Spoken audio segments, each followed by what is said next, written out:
Okay, very good. Yes, sir. And thank you. We have, I think, quite plenty of buffer time. Anyways, my presentation is not 1 hour long, so I have timed it for say 40 minutes. So I think we'll still be good on time. So I was starting to say that we are in the middle of a raging pandemic caused by a virus, and it's quite appropriate or coincidental that this year's virology Nobel goes to a group of scientists for discovery of a viral pathogen. But this discovery has been in a long time uh, making, and it took several decades before the importance of this discovery was realized by the Nobel Committee.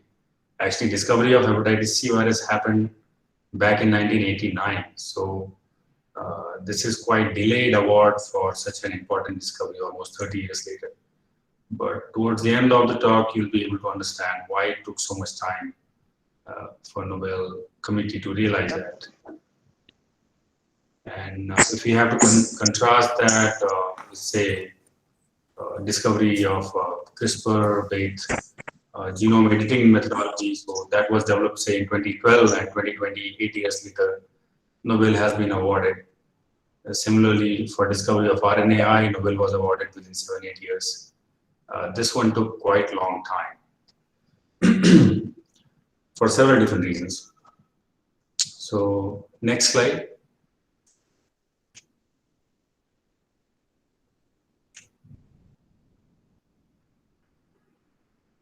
Can you move to the next slide?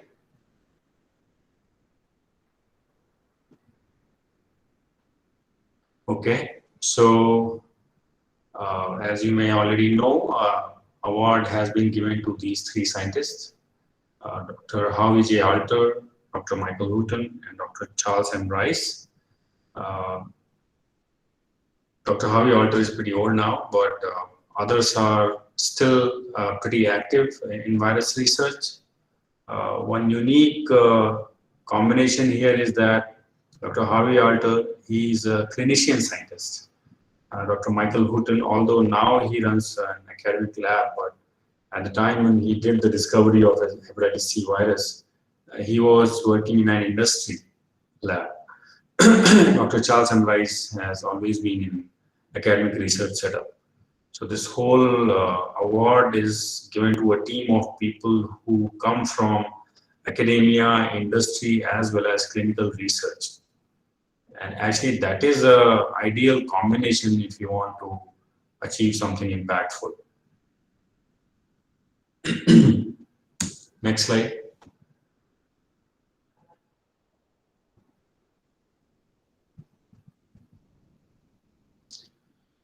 Yeah, so discovery of viruses has been pretty fruitful, endeavor as far as the award of Nobel Prize goes. So back in 1946, when the first pure virus preparation was prepared by W.M. Stanley, he was given Nobel Prize, but that was in chemistry. But after that, all the virology related or virus discovery related Nobels have gone in physiology or medicine category. Half a dozen of them which are highlighted here are for discovery of specific viruses which were causing catastrophic disease. So yellow fever virus, polio virus, hepatitis B, human papilloma, HIV, and now hepatitis C. All these discovery of viruses were awarded the Nobel Prize. Then discovery of retroviral oncogenes or discovery of reverse transcription, or going back even Hershey-Chase experiment, if you recall, all these are also directly or indirectly related to basic virology research. So physiology, medicine, or for that matter, Nobel Prizes have been given since 1901. So already you can see about 9 Nobel Prizes have gone in virology field, which is not too bad. Next slide. Okay, so talking about hepatitis, so the term is self-explanatory. It's hepatic inflammation. So that is what is called hepatitis. And what has been realized over several decades is that there are two forms of hepatitis. One is uh, caused by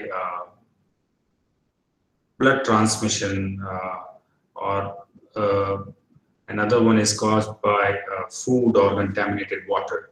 So the infectious viral hepatitis, which is spread through food or water, has been recognized to be caused by hepatitis A virus, whereas the blood-borne hepatitis has been recognized to be caused by hepatitis B and C viruses.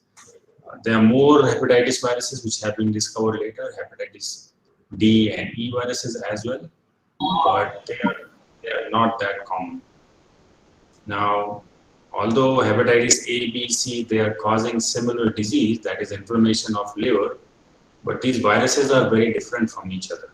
They're not same in terms of their genetic material or mode of replication. And if we talk about hepatitis C, so it is notorious for causing chronic hepatic infections.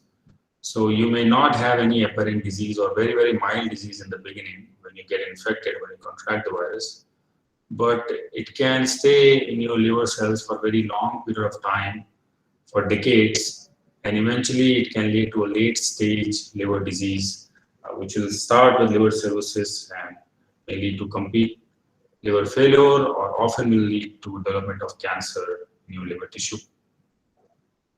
Next slide.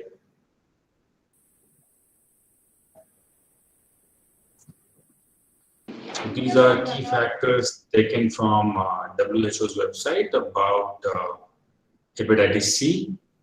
So hepatitis C is the disease which is caused by the hepatitis C virus. So both name of the agent and the disease are same in this case, which is unusual. And then it can cause both acute as well as chronic hepatitis, from mild to really severe form depending on individual's immune status. And mild illness will usually last for a few weeks, and you can usually recover from that infection, but in some cases it can go into chronic phase and you can carry the virus throughout your life. And hepatitis C, as mentioned earlier, it's a major cause of liver cancer. It is a blood-borne virus, so blood transfusion is the primary mode through which it spreads, or through which it was spreading at least before it was discovered. And its discovery is related to the blood transfusion mediated hepatitis investigations. So it can pass between individuals through unsafe injections, drug abuse, unsafe healthcare, operational procedures, anything which involves blood transfusion, or sexual practices, or even vertical transmission from mother to child also it can pass. So currently about 70 million people have chronic hepatitis. Estimates vary upon different sources, 70 to 100 million actually. And back in 2016, WHO estimated that about 400,000 people died of hepatitis C. So, and mostly the death is associated with the liver decay through cirrhosis and hepatocellular carcinoma. Now, through decades of research and discovery, now very specific, safe, and effective antiviral combinations are available for hepatitis C treatment, which have cure rate of more than 95%. And with those antivirals in place, the health organizations worldwide are becoming really optimistic or ambitious and planning to eradicate hepatitis C by 2030. We'll see whether or not that will be achieved, because there are still a lot of challenges which remain. For example, antivirals are there, the screening tests or diagnostic tests are there, but there is no effective vaccine against hepatitis C. Next slide. Yeah, so this is again looking at the disease progression. People who get acute infection, about 30% of them will recover just by the virtue of their immune response. But in majority of people, it will proceed to chronic infection. And in chronic infection, it may resolve in about 6 months' time, but if it doesn't resolve and it stays in your liver tissue, then in a couple of decades, it can lead to liver cirrhosis, and subsequently the end-stage disease will be complete liver damage or hepatocellular carcinoma. Next slide. So this is the global prevalence of hepatitis C virus. As mentioned, about 100 million people are infected. This is an estimate based on the diagnosis which is being done, but it could be clearly an underestimation. There could be many more carriers of HCV which we are not aware of. As you can see through different countries, the prevalence varies between different nations. Fortunately, in India, the prevalence is not that high, but since we are such a populous country, that is still a very high number. Go to the next slide. Yeah, so here it shows the percentage prevalence. So you can see in India it is close to 1%, but 1% means about 1 crore people are acknowledged to carry hepatitis C in chronic form. There may be many more who are carrying the virus, and this leads to several 100,000 people dying every year because of hepatitis C related liver damage and failure.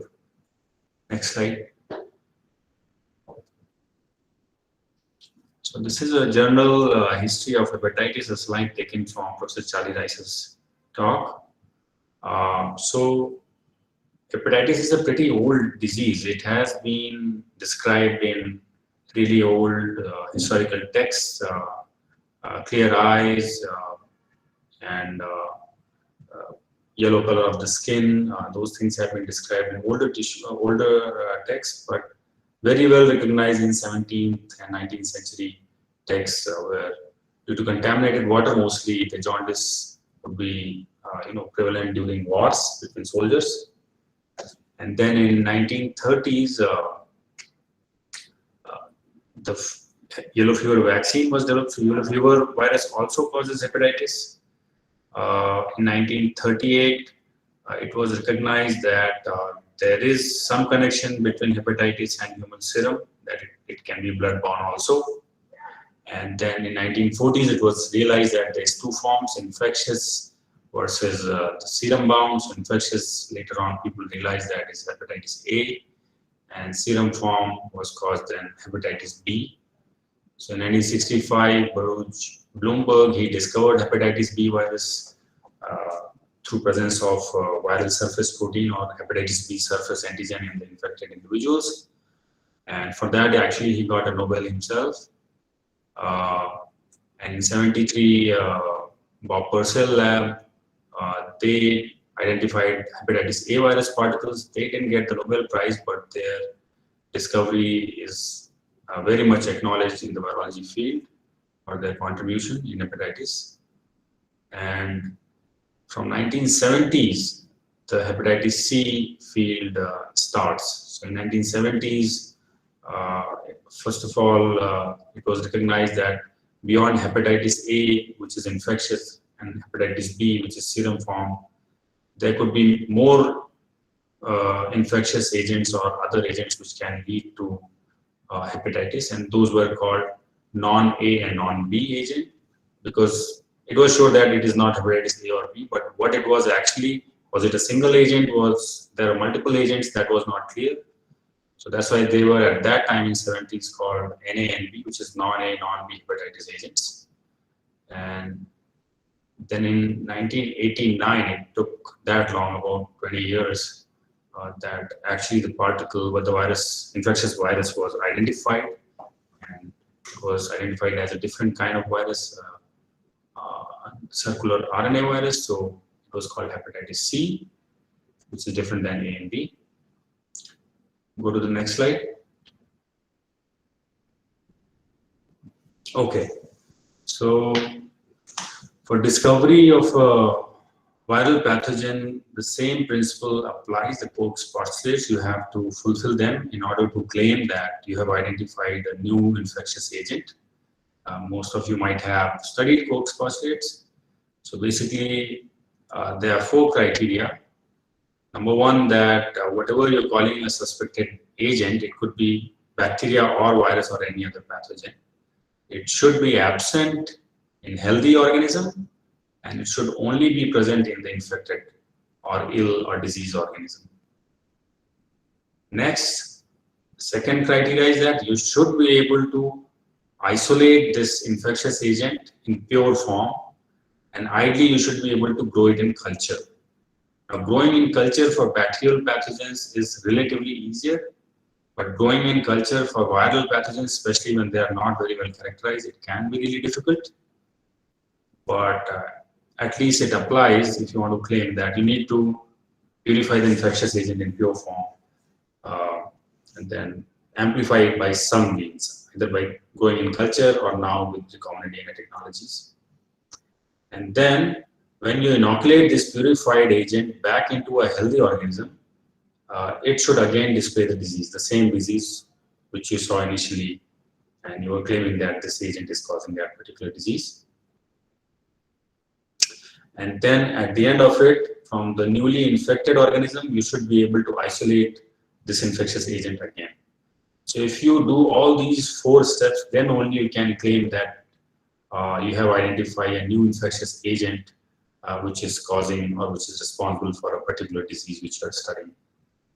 So this discovery of hepatitis C virus, as you will see, is basically about fulfilling these criteria of Koch's postulate about discovery of a new infectious agent. Next slide. Yeah, so these are clearly defined 3 steps where those 3 scientists have contributed. So Harvey J. Alter, he identified the disease, first of all. So he identified that in blood transfusion patients, even if you had screened the blood for hepatitis A and B, that those viruses were not there, still blood transfusion patients were going further and developing chronic hepatitis. So there was something which was causing hepatitis, and they call, at that time he called it non-A non-B. And then he was able to purify the infectious part from the serum of these chronic patients, and when he purified that form and transferred into chimpanzees, they developed disease. So he sort of fulfilled the first criteria of the hepatitis C virus. And then Michael Houghton, he really did the arduous task. So out of these 3 scientists, if somebody really discovered hepatitis C, then that would be Michael Houghton and his colleagues. So they did almost a decade-long search for the identification of that infectious agent. We'll discuss in detail how they strategized to identify this, but basically they were using the antibody present in the serum of infected individuals and using these antibodies to probe a library of cDNA which has been prepared again from infectious agents, infectious RNA or DNA present in infected animal tissue or serum. And by that mean they were able to identify a fragment of complementary DNA, which later on they figured out that it is not of human origin, and it's actually a virus genome, and later on it was identified to be from a family of viruses which is called flaviviruses, which also contain yellow fever, dengue, and Zika viruses for now. And third was that you needed to purify this virus in pure culture, and then when you infect the pure culture into the healthy organism, it should display the disease. That was the last criteria which needs to be fulfilled, and that is what was done by Charlie Rice. So the infectious virus cultures were not available, so recombinant DNA technology-based methods were developed by Charlie Rice lab, where they managed to make what is called infectious clone. So just the RNA of the virus, and because this virus RNA is ready to be translated, it comes in positive strand form. So if you transfer that RNA into cells, it will make the virus. So Charlie Rice's lab was able to make infectious RNA And when they injected that into chimpanzees, they developed hepatitis. So just the virus genetic material itself was sufficient to cause the disease. That was the contribution of Charlie Rice. So basically, Cox postulate 1, 2, and 3 were fulfilled by these three different scientists. Next. Okay, now we'll have a look at their individual contribution in a little bit more detail and the background of these scientists also. So Harvey Alter, born in 1935, which makes him how old now? Pretty old actually, 85 years old. And then at the time when he identified this non-A, non-B kind of hepatitis, he was working as a clinician scientist in the National Institute of Health in their blood bank facility. They have a huge blood bank facility. And he had this idea of following patients after transfusion for a long time. And this idea actually he got from the previous Nobel Prize, which was given to Bob Purcell, not Bob Purcell, for hepatitis B discovery, and to Baruch Bloomberg, because he also followed a similar criteria. He looked at the serum of chronically infected patients who had received blood transfusion, and there he discovered hepatitis B surface antigen. So Harvey decided to look for any disease symptoms, even if the patients have received serum where hepatitis B has been ruled out. And to his surprise, he found out that even if the serum is clear of hepatitis A or B, several months or even years later, the patient still developed hepatitis in large numbers. So there was still something in those blood samples which caused hepatitis. And he got his medical degree from Rochester School in New York, and then he worked in different hospitals, one in Seattle, and then in 1961 he came to NIH, where he took inspiration from Baruch Bloomberg's work, and he spent some time in Georgetown University before coming back to the transfusion medicine in NIH. Next. So this was his contribution. I already explained that even this blood transfusion, even if it is clear of hepatitis A and B, he figured out that patients were still developing chronic hepatitis. And from these patients, when he took out the serum and injected into the chimpanzees, they also developed hepatitis. And later on, he showed that the infectious agent probably could be of viral origin, because he did specific purification steps which will rule out bacteria or other pathogens. So he established that there is a disease which is being passed on through serum. It is most likely a virus. What is that virus? It was not known. And this was done back in 1970s. So this set the stage for a lot of groups to go on hunt for this particular virus which was causing non-A, non-B type hepatitis. Next. And he published a series of papers based on his observations, where he shown that post-transfusion hepatitis can develop,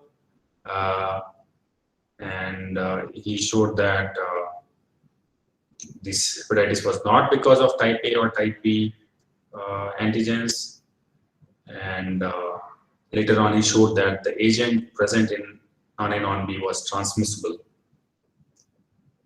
So this paper in Lancet came out in 1978, and that's when people started looking at what was the potential infectious agent, or what was the virus which was causing this kind of hepatitis. Next.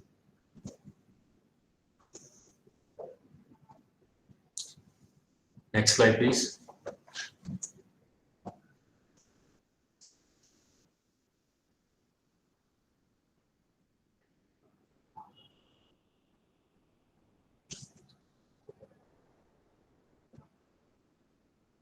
Our slide stuck, it's not moving. Can we move to next slide?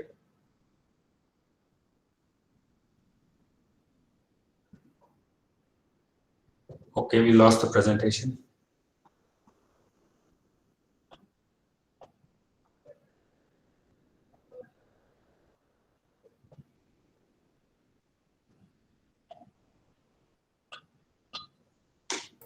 Network issue ಇದೆ.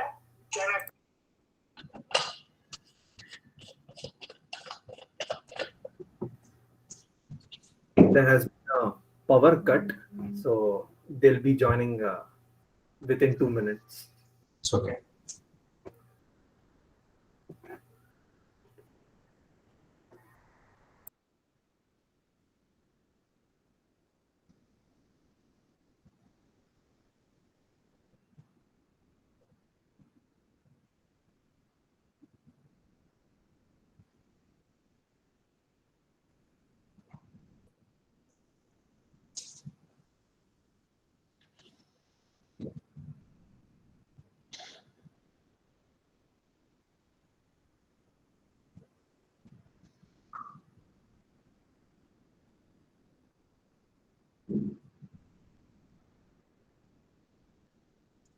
Hello, sir. Sorry for the inconvenience, sir. There is some issue with the network. That's okay. Will it be fixed or?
Okay, I can see the screen. Yeah, thanks.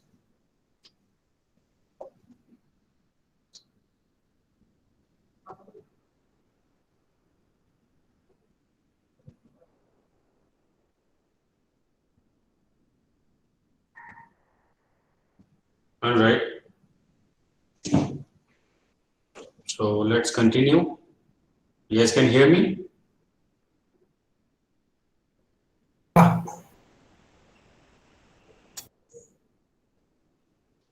Okay, so the next scientist is Michael Houghton, born in UK in 1949. And at the time of the award, he is now in the University of Alberta, Mountain in Canada, director of the Sneakashing Applied Virology Institute. But the Nobel Prize he got for the work which he did while he was in Chiron Corporation. Okay, next slide.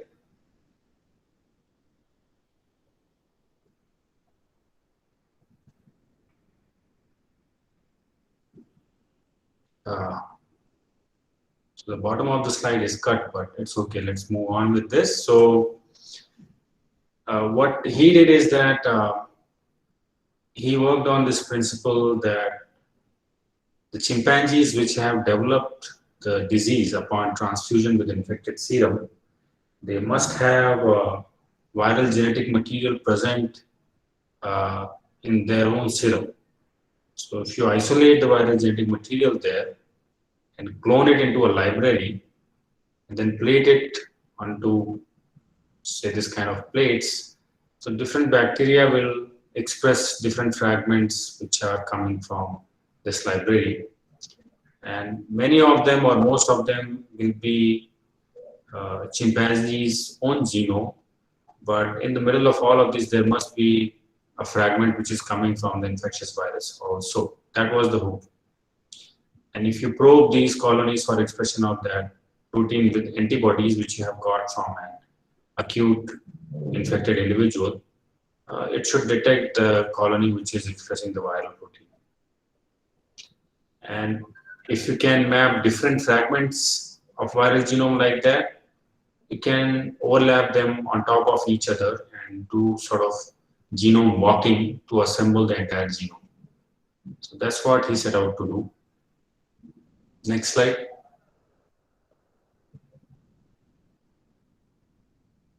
So he was able to identify a fragment of new viral agent, which he called hepatitis C, and he characterized the full length sequence. He figured out it was a flavivirus family virus, and based on its structural protein, then he very quickly moved on to develop a serodiagnostic assay. So before him, the sera were being tested for hepatitis A and hepatitis B, and now he added on top the test for hepatitis C. And when those sera were tested and excluded from blood transfusion drives, then the chronic hepatitis cases which were appearing after blood transfusion, they dropped drastically. So with this, he established that the new virus agent which he has identified, it's most likely responsible for the chronic non-A, non-B hepatitis, which was being seen in the transfusion drives. Next slide. But as mentioned, in my view, he is the one who should be credited with discovery of hepatitis C because he was the first one to pull out the fragment of viral genome, which allowed the identification. But he was the PI. In his lab, Q-Lim Chu and his collaborator George Kuo in Chiron Corporation, they did seminal contributions. This was a pretty difficult expedition they were trying to do. It took them almost 8 years to get a single clone which was expressing viral fragment. And after a lot of trial, error, and failure and changing different strategies, they were able to achieve that. And they were able to achieve all of this while working in Chiron Corporation, which is an industry. So this kind of exploratory research where in an industry where pretty much every week you have to report about the progress, it's astonishing how they continue to work on this project for 8 years. If you fail to deliver even for a few months, you're pretty much sure going to lose your job in an industry. So the credit goes to the Chiron Corporation also that they allowed and they understood the value of the project, because if they are able to identify this, then it will lead to opening of a completely new avenue of antivirus diagnostics and vaccines, which can actually cure millions of people which are being, still infected with this non-A non-B hepatitis agent. So this first paper in Science, he published these two papers back to back in Science in 1989. First paper where Michael Chu, Quim Lim Chu is the first author, and second paper is collaboration with George Guo, both papers coming from Chiron work. And if you see, this happened in 1989, and non-A, non-B hepatitis agent was, at least in principle, shown to be present back in 1978 by Harvey Alter.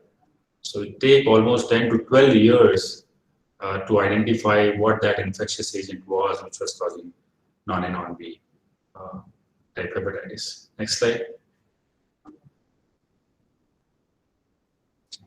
So this was the cDNA library screening strategy which Michael Houghton's lab used.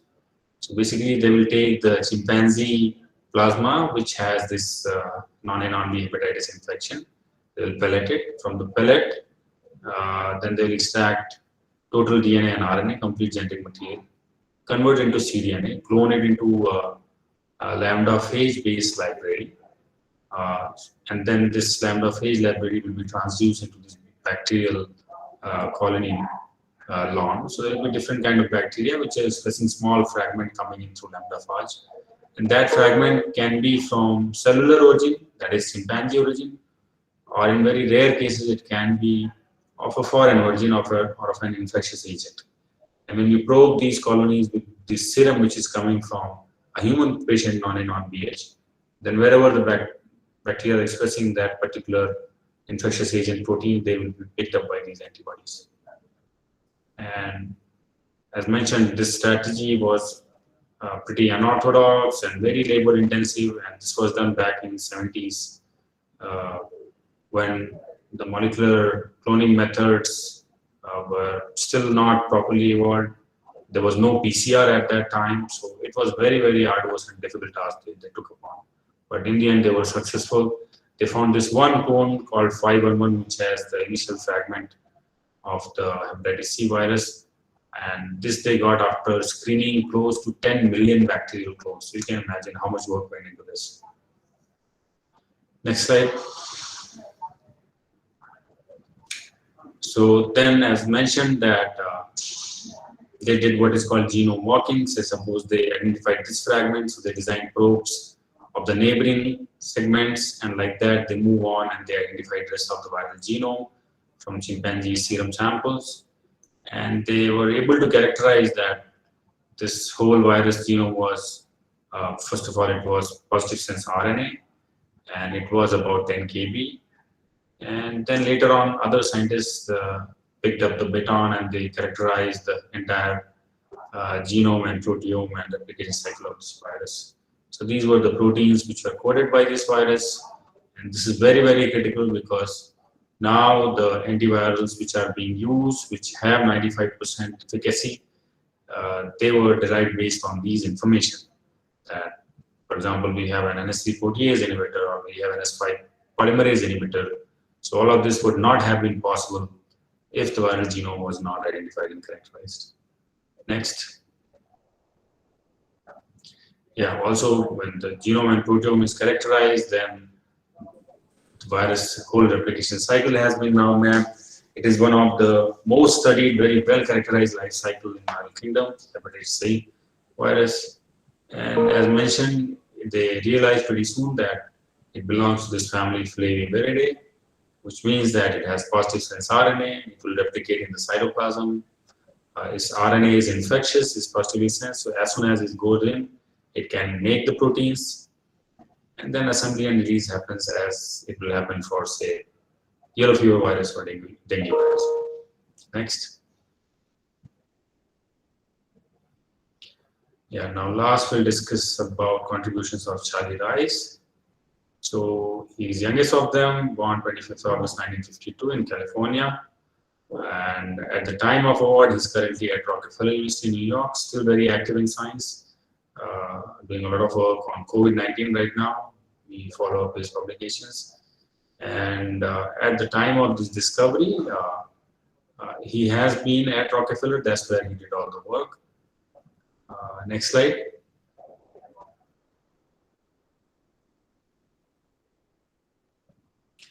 So what he did, he made an infectious clone. So what does that mean?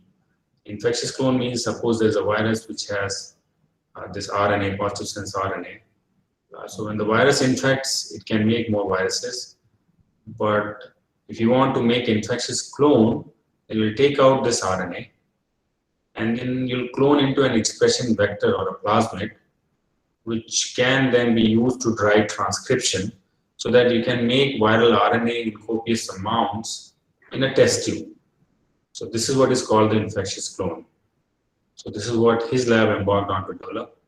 This outline is very, very simple, but they struggled a lot. They also took several years in order to develop the infectious clone. And then when they had an infectious RNA, when they injected that infectious RNA into chimpanzees, it developed disease. Next slide. Yeah, so some highlights of his work are that he characterized the entire viral genome in detail. He identified that it had this particular structure, a 3' UTR structure, which he believed that may be required for viral genome replication. So he added that to the viral transcript, but still he did not get any replication of the virus by transfecting RNA. So then they thought maybe, and they figured this out by sequencing that when they were transfecting these RNAs, viruses were accumulating a lot of mutations in the cells, which are shown here in red. And they hypothesized that these mutations are inactivating, or these are limiting mutations which are preventing virus replication. So they got rid of all these mutations and made a consensus sequence which are devoid of all these mutants. And this consensus sequence, which does not have any inhibitory mutations when transfected into the cells, this led to production of infectious virus. Next slide. Yeah, and when they have made this HCV consensus RNA transcript and injected into chimpanzees, they developed the hepatitis disease. Also from their serum, they were able to purify back the infectious virus particles. So this fulfilled the last criteria of Koch's postulate. Next slide. And his work was the main work where they made the infectious viral clone and injected into chimpanzees was published in '97 in Science. So again, the first segment of hepatitis C genome was identified in 1989 and took again 10 years. Even when they had the genome information, they were not able to make infectious virus or infectious virus clone. It took another 10 years before it was done by his group. Next slide. Yeah, so one would argue that if the discovery was made back in late 1970s, that there is a non-A, non-B kind of infectious agent. Then in 1989, it was identified as another virus, hepatitis C. And in '97, the infection postulate was completed. So the discovery part was done by then. Why exactly it took so long from '97 to 2020, almost 30 years, for Nobel Committee to realize that it should be awarded a Nobel Prize? Because these discoveries, then they paved the way for development of antivirals. So with Charlie Rice's work, now it was possible to grow the virus in cell culture, test antivirals, develop vaccine candidates. All that became feasible, and a lot of scientists did all of that work, which are shown here, say Ralph Burdenschlager, Michael J. Sophia. Ralph did similar work like Charles. He also developed infectious clone, but that was a truncated infectious clone. So that had a lot of utility. And Michael Sophia, he came from industry side. He developed very effective and safe antivirals which are targeting viral proteins. And he developed strategies so that these antivirals are delivered very efficiently to the liver where the infection was. And all their work went on for next 20-30 years. And with that work, now we are in position that we can think of eliminating hepatitis C in a decade or so. So now these scientists have been awarded by Lasker Award, which is the second to, I would say, Nobel Prize. Lasker also recognized Harvey Alter and Michael Hooten separately back in 2000 for their contribution to hepatitis C. So Lasker Award has been given twice, once for discovery of hepatitis C and once for development of antivirals and HCV replicon. So all this 30 years of work of developing HCV antivirals, that led to realization that how critical it was, the initial discoveries which took decades to identify the HCV particle or HCV infectious virus. Next slide. Yeah, so here is the timeline at the bottom. The texts are very, very small. So from 87 when it was discovered, then I think in early 2000s the infectious clone was developed, and first therapy was started by interferons, and then back late in 2011 or 2013 next generation antivirals were developed, which are called directly acting antivirals or DAA therapy. And now with those combination therapies, we have almost 94% or above cure rate. Next slide. Yeah, so in 1991, since it was realized that it is a viral infection, first therapy started with interferons. Interferons are known to block infection by all kinds of viruses, but they have a lot of side effects. So later on in 98, with interferons, ribavirin was included, which is a nucleotide analog. And this combination therapy improved the recovery rate, but still had a lot of side effects.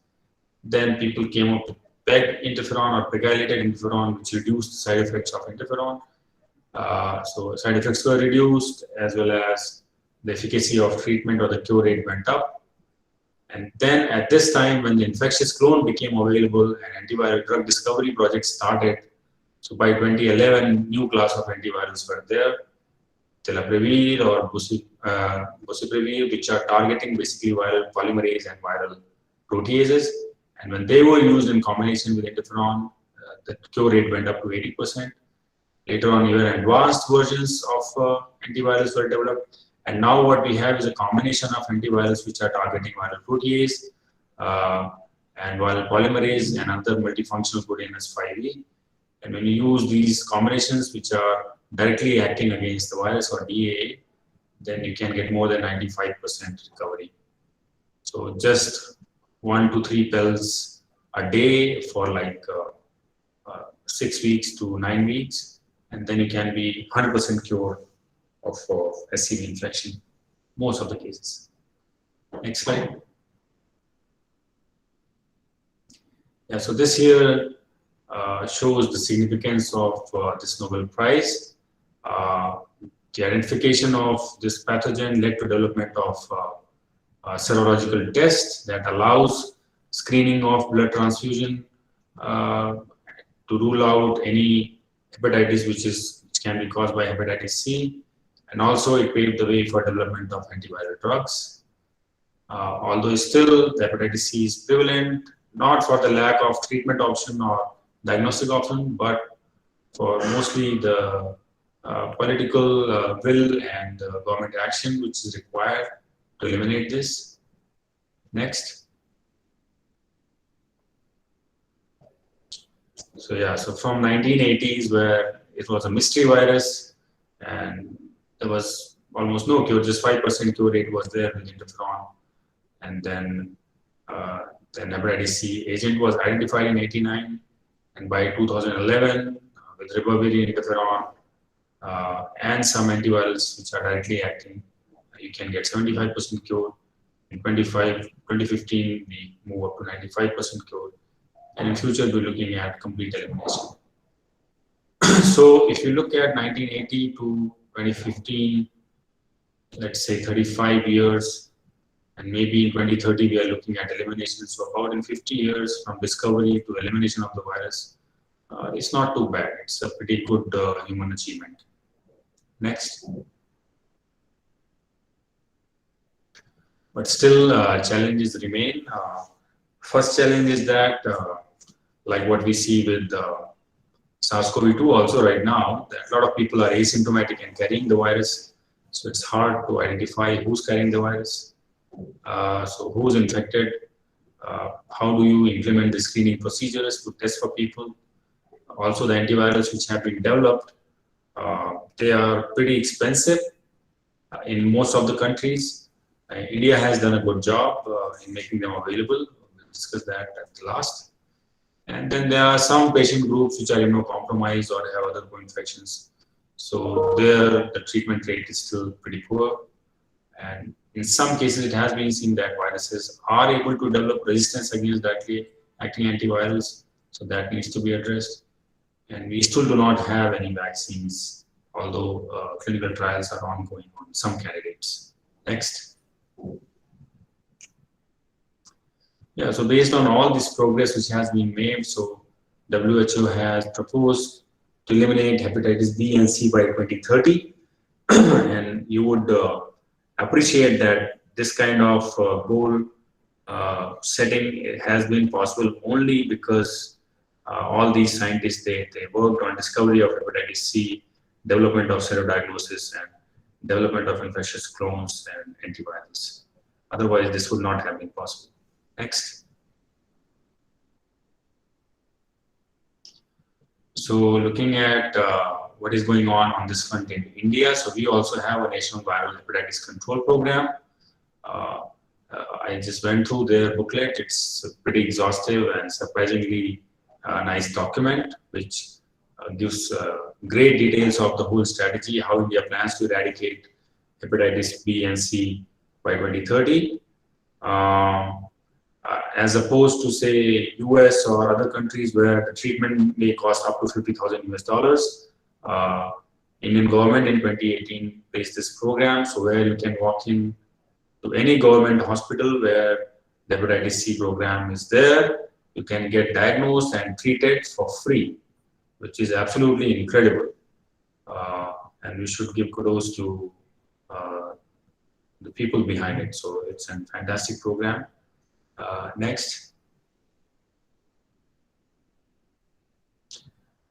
Yeah, so we just looked at the whole thing, how it started from 1970s and now in 2030, almost 60 years timeline before the disease was recognized, virus was identified, therapies were developed, and then we are looking at elimination. But this is pretty 20th century. So now the virus discovery field has moved a lot, especially with the augmentation in genomics methods. So everything is dependent on functional genomics, fast-paced next generation sequencing. So things have become much faster. So compare the chronology of COVID-19, for example. So in December 1st, 2019, the first case appeared, and within a month's time, in January 17th, the virus was already isolated from a patient and was characterized to be a coronavirus. It was already named 2019 nCoV. And by the next week, in 4 days, it was already sequenced, and its full-length sequence was submitted to GenBank by a group in China. And by January 12th, half a dozen more sequences were submitted. And actually, pretty much the same week, the mRNA vaccine platform candidates were activated.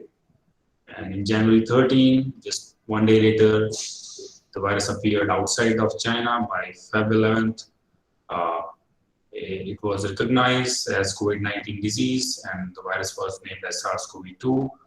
By March 11, it has spread all over the world already, and it was caused a global pandemic by WHO.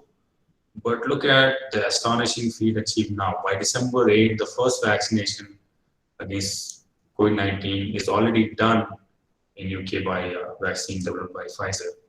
So within a year's time, the disease is recognized, virus is identified, isolated, sequenced, characterized, vaccine is developed, and we are already looking at containing the virus spread. So the field has moved a lot, but these are the reasons why it took so long to recognize and appreciate for the Nobel Committee to understand why hepatitis C virus discovery should be awarded a Nobel Prize. Next slide.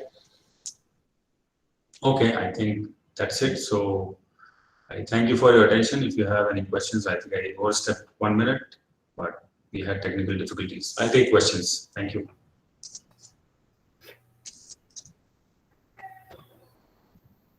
Thank you, sir. That was a very insightful lecture. So the topic discussion now. Anybody who has any questions can put their questions in the chat box.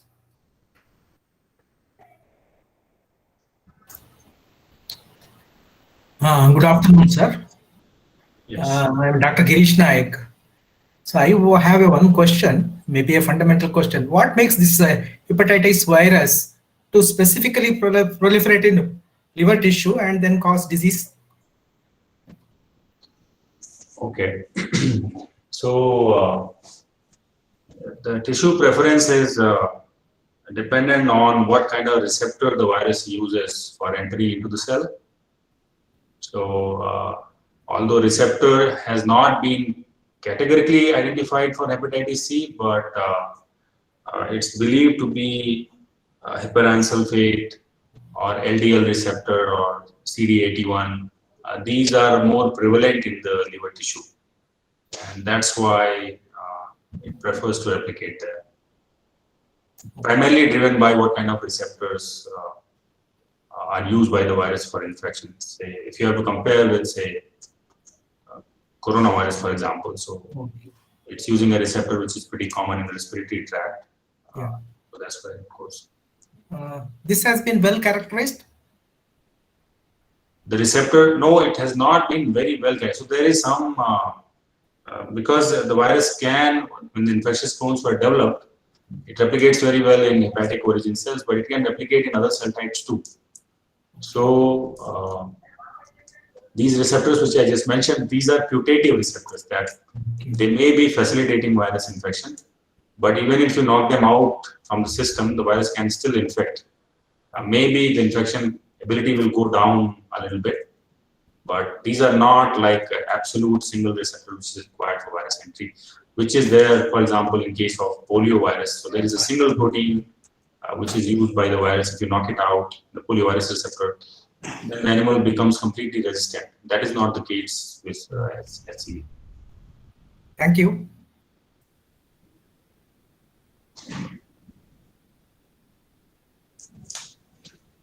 Any other question?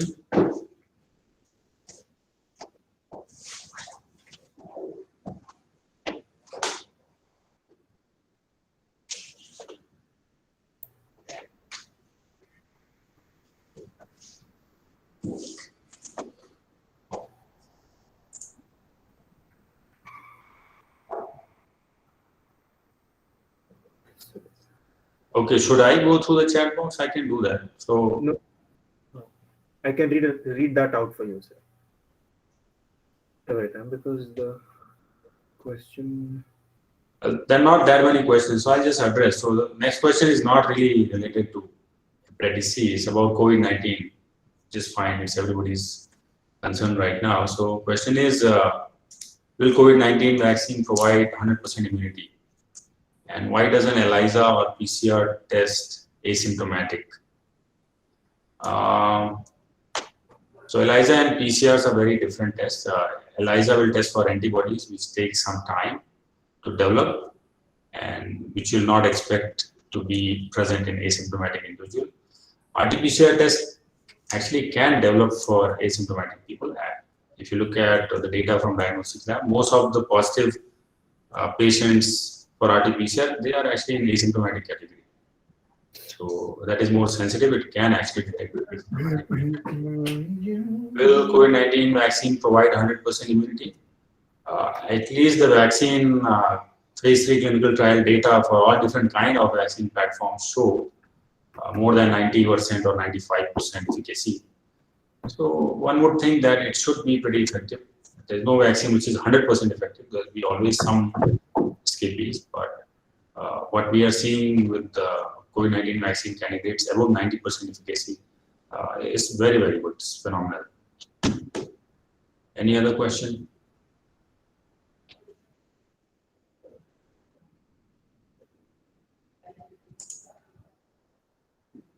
Okay, if there's no more, then maybe you can move the program.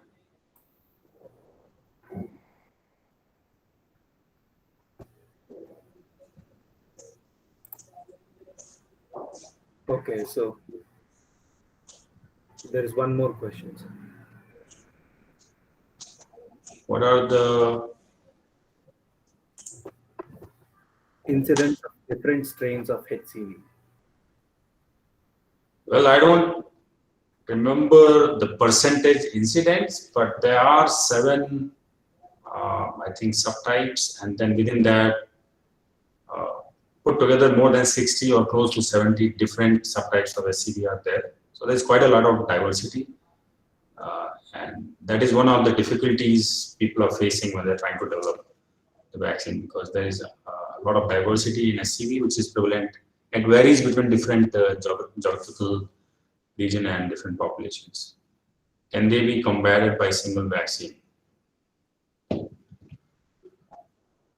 Or variations even that they would need a different vaccine. So that's yet to be seen. I mean, look at dengue, for example. There are just 4 serotypes and we don't have a vaccine for it. And SCV, we are talking about close to 60. So I don't think it will be that easy. What people are trying to do is develop vaccine candidates based on conserved regions of the virus proteome, and they're trying to develop T-cell based vaccines. I think those are going to be helpful. But developing a broad spectrum universal HCV vaccine, I think that's going to be a difficult task. Okay. So we really feel sorry for the inconvenience created for some time, sir.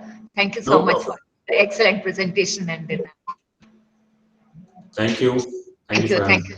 Thank you for joining and then sharing your thoughts on the virus and then about Nobel Prize and motivating our students. Thank you so much, sir. Thanks. I'll take your leave. Thank you.